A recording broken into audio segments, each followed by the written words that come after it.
बिलावल भुट्टो और आसिफ अली जरदारी ने हुकूमत को वार्निंग दे दी। जियालों के सामने बिलावल ने कहा कि 18वीं तरमीम खत्म की तो लात मारकर हुकूमत खत्म कर दूंगा। तब्दीली सरकार अवाम के हकूक, सोच की आजादी और जमहूरियत छीनना चाहती है। जुल्फकार भुट्टो की 40वीं बरसी पर गड़ी खुदा बख्श में जलसे से खिताब में आसिफ अली जरदारी ने कहा कि तैयार हो जाओ, वक्त आ गया है इस हुकूमत को घर भेजने का।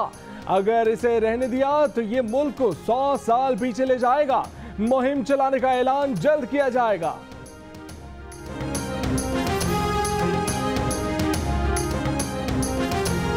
बिलावल भुट्टो जरदारी भी पार्लियामेंट में आकर अंग्रेजी में तकरीर शुरू कर देते हैं। ये लोग समझते हैं कि अंग्रेजी बोलेंगे तो पढ़े लिखे नजर आएंगे। हम अंग्रेजी में बोलकर अपने आवाम की तौहीन कर रहे होते हैं। वजीर आजम इमरान खान की तनकीद। वजीर आजम ने हैदराबाद यूनिवर्सिटी का संगे बुनियाद रख दिया। कहा सड़कें बनती रहती हैं, जब लोगों पर खर्च होता है तो तरक्की होती है। हैरान हूं कि हैदराबाद में यूनिवर्सिटी की मुखालफत कौन और क्यों कर रहा है।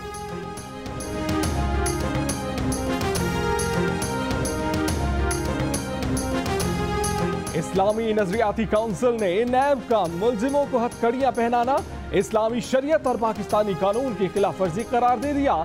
इजलास के बाद चेयरमैन इस्लामी नजरियाती काउंसिल किबला अयाज की गुफ्तगू। नैब ऑर्डिनेंस जांचने के लिए जस्टिस रिटायर्ड रजा खान की सरबराही में कमेटी कायम। कमेटी जायजा लेगी कि कौन कौन सा नैब कानून शरीयत के खिलाफ है। सुप्रीम कोर्ट ने परवेज मुशर्रफ केस का तहरीरी हुक्मनामा जारी कर दिया। हुक्मनामे के मुताबिक परवेज मुशर्रफ पेश न हुए तो दिफा का हक खो बैठेंगे। इश्तिहारी मुलजिम को अपने दिफा का हक नहीं होता। परवेज मुशर्रफ के खिलाफ संगीन गद्दारी केस के ट्रायल में ताखीर से मुतालिक रजिस्ट्रार खसूसी अदालत का जवाब अफसोसनाक है। संगीन गद्दारी के जुर्म से बड़ा जुर्म कोई नहीं हो सकता। आइन शिकनी के मामले की संगीनी को देखते हुए मुलजिम की गैर हाजिरी पर ट्रायल में ताखीर नहीं की जा सकती।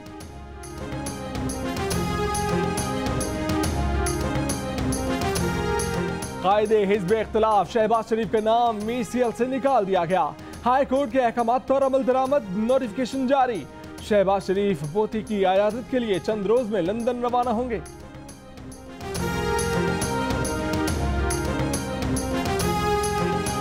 वजीर आजम इमरान खान से आर्मी चीफ की मुलाकात। वजीर आजम ऑफिस में होने वाली मुलाकात में सिक्योरिटी के मुख्तलिफ अमूर पर तबादला ख्याल किया गया।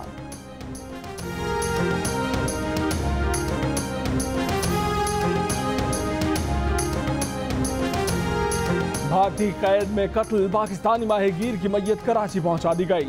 नूरुल अमीन को 2 साल कबल पाकिस्तानी समंदरी हदूद से भारतीय फोर्स ने अगवा किया था। कुछ रोज कबल भारतीय जेल में तशद्दुद का निशाना बनाया गया। तदफीन नाच होगी।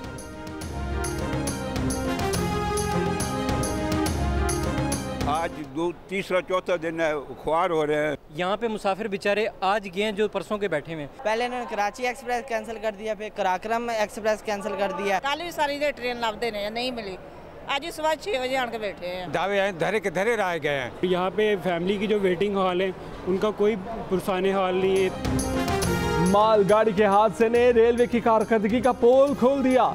3 रोज बाद भी ट्रेनों की आमदोरफ्त में ताखीर। कराची के बाद कराकरम एक्सप्रेस मुअत्तल। शेड्यूल की बहाली तक हर रोज एक मुसाफिर ट्रेन मुअत्तल होगी।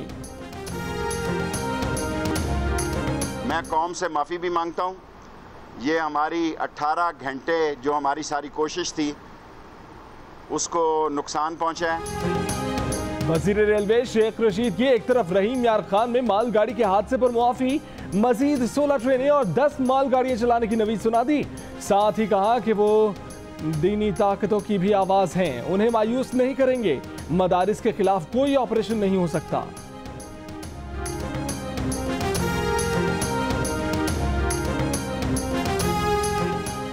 पेशावर बीआरटी मंसूबा उस वक्त की खैबर पख्तूनख्वा काबीना की मंजूरी के बगैर शुरू किया गया।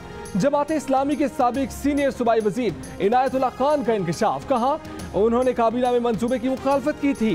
कहा था कि ठेकेदार ब्लैक लिस्टेड हैं, मंसूबा वक्त पर मुकम्मल नहीं हो सकेगा।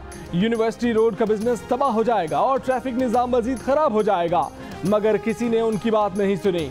जियो न्यूज़ के प्रोग्राम जिरगा में इंकशाफ। उन्होंने कहा कि बीआरटी मंसूबे की अखाड़ बछाड़ की वजह से पेशावर की खूबसूरती पर लगाए जाने वाले 6 अरब रुपए भी बर्बाद हो गए।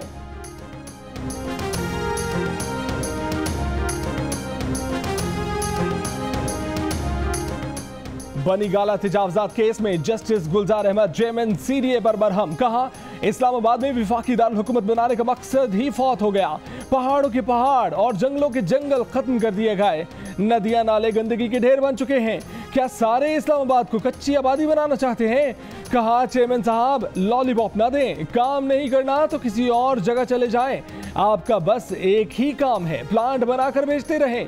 यहाँ की हालत कराची और लाहौर से भी बदतर है।